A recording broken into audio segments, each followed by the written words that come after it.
Kalash people, more than 4,000 people are living in this backward area, Rambur, Bombaret and Brir. And we are having our unique culture, traditional festivals, ceremonies, and still we celebrate in this area. Okay, this is a big headdress that's used for some special vacations like funerals and festivals. Yes, it's really heavy. Yes, so they can wear it on top of the small one. Gosh.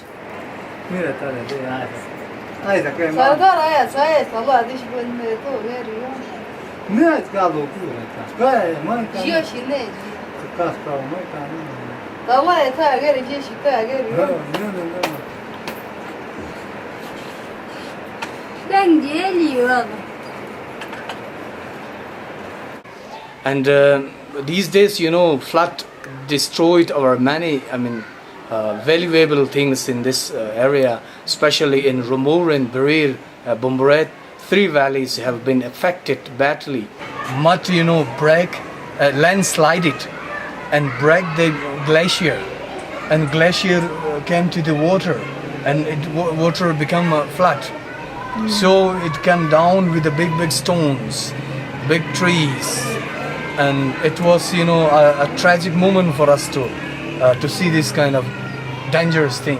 It was at night time. Otherwise, when it was in daytime, many people will be heart attack and they died because of these tragic moments. So about the Kalash, these were the people who once ruled Chitral, and they had a territory of over 16,000 square kilometers, whereas now the same people are restricted to just 3 small valleys, and their total population isn't more than 4,000 people. But having said that, they are still very special people in the sense that in Pakistan they're still following their own religion, they're following their own customs. It also goes to the credit of the government of Pakistan that they are not disturbed so far, whereas the same tribe who used to be in Afghanistan, they were all forcibly converted by the king of Afghanistan, Amir Abdur Rahman. And here in Pakistan, they still are like they used to be 100 years or more ago. Now the issue with them is that we're all worried, even here, all of us in Chitral, that the few 4,000 people that have been left, they might get converted also, not because anyone is forcibly converting them. There is, yes, a certain degree of missionaries who think that they take it upon themselves, both Christians and Muslims, to convert people who are not what they call followers of the book, because the Kalash, their religion is worshipping their ancestors, their religion is worshipping nature, and they don't follow a particular book. They don't have the Quran, they don't have the Bible. So some of these missionaries think that they probably will find themselves a place in heaven if they can convert some of these poor Kalash people. But that isn't as worrisome because there are only few. They are in a way protected by the government of Pakistan. What is worrisome is that some of these difficult traditions that the Kalash have, for example, if there is a wedding, they have to sacrifice that many goats, which could be anything from 20 to 40. And similarly, if there's a death in the family, they have to sacrifice the same amount of goats. Now this is becoming very difficult economically for them. So the easiest thing for them is to convert and say that we don't have to do this because we have become Muslims.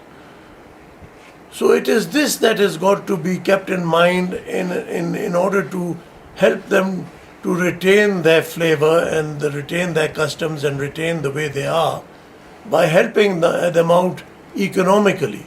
Tourism was doing this to a certain extent, but now the tourists are no longer visible in Pakistan.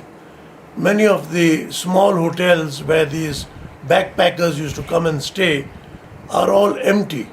What would have still have what were there have been taken away by the recent floods. So these are all very difficult things, and and someone should take note of this.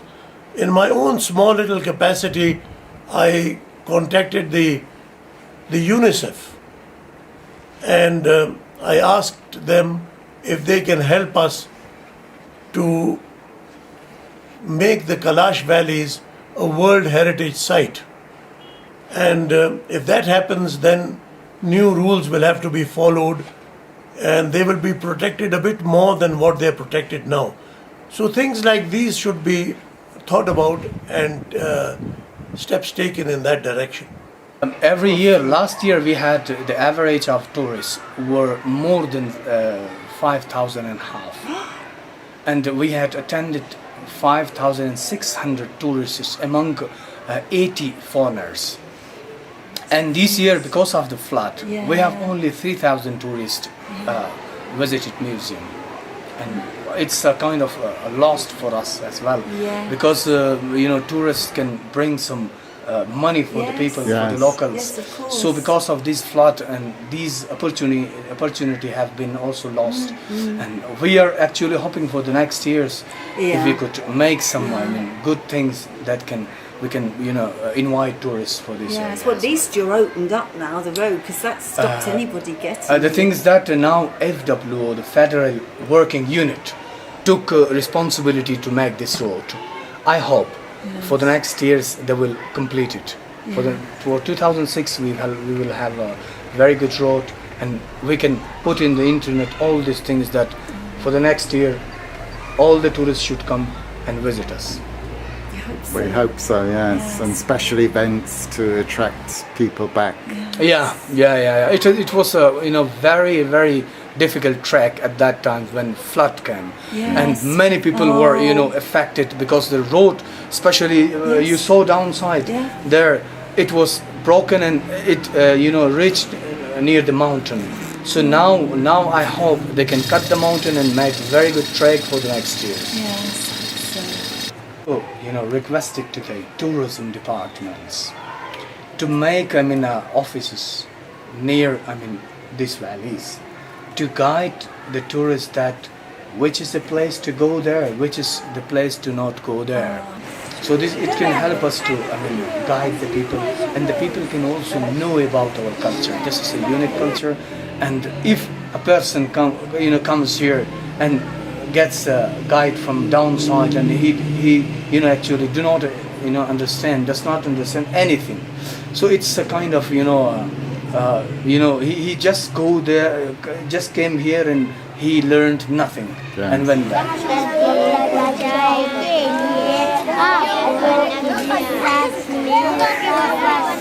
So small offices can help the tourists to guide about our culture and guide about our area as well. What are the biggest sort of factors, sort of risks of the Kalashi people? Is it commercialization, Muslim communities moving into the valleys, just modern life, the internet?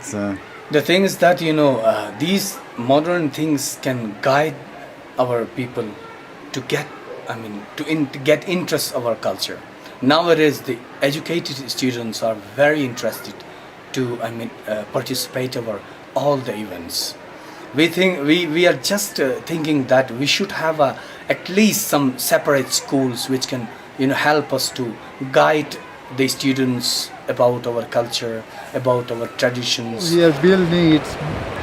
So in 2013, some landslide came, it destroyed half of the school.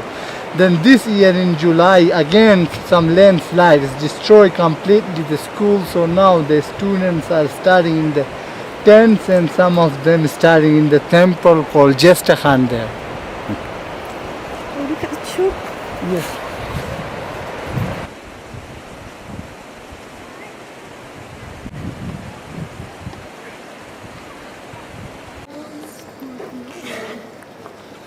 How old am I?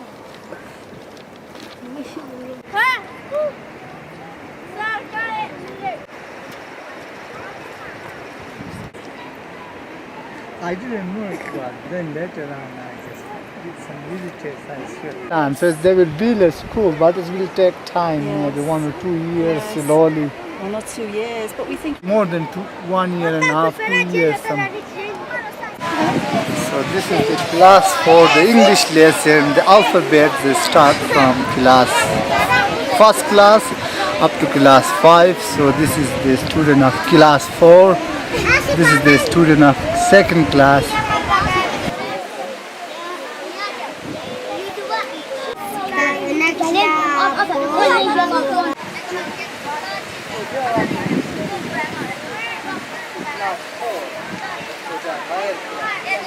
There's some dry red beans, tomatoes, walnuts, and 4 or 5 different kind of beans that we dry them for the winter, and also mulberries.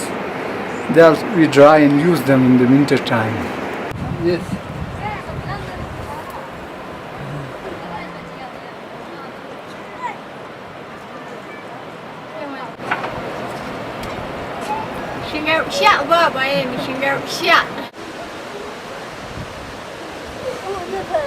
Would you like to take some walnut? With the butter.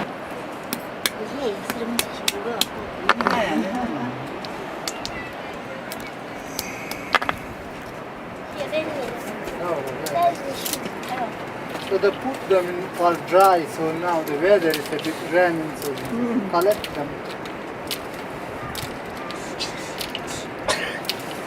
A typical Kalashi house, and for that matter, a typical Chitrali house of the old days, consisted of only one room.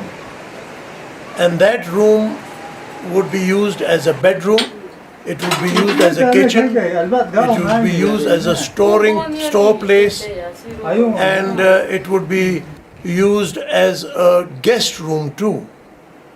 Now the room would have just one source of ventilation, which would be a hole in the roof.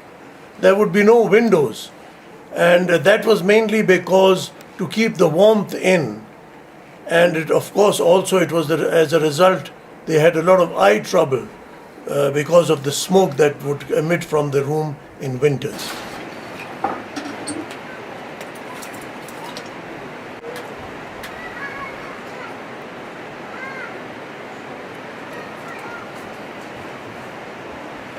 If you feel like you can get someone selling here and find some tourists. The headdresses also. yes, they're beautiful.